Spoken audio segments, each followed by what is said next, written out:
another incredible moment in the arcades happened in 1983, and this was a little bit later, next month, June 1983, Dragon's Lair, the Laserdisc-based arcade game with Dirk and Daphne in it, made by Don Bluth, an ex-Disney animator, who actually did American Tail and Land Before Time and stuff. I mean, he was a famous animator. It's just, what an amazing, remarkable game. That's one that I remember from back in the day. I never played Star Wars back in the day. Yeah, that was a great example of like technology really allowing us to do things that we thought as kids, like, this is impossible. I'm playing something that looks like a cartoon. Yeah. Like, and literally, Don Bluth movies were like a big deal at the time. I mean, he matters, you know. So even as a child, you might not have known who Don Bluth was, but you instantly recognized, like, oh, that's... Oh, the style was the style was unmistakable. So you were like, wow, it's like I'm playing one of those movies I've seen. And that was, you know, now we take that for granted. It's like, oh yeah, well, of course, games look more and more like movies every year, and it's getting so close.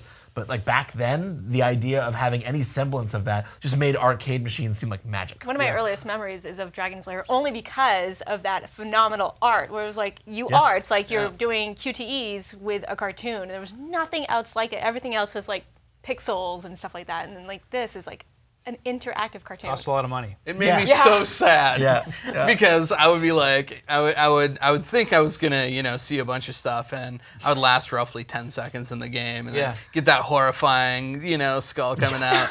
Just.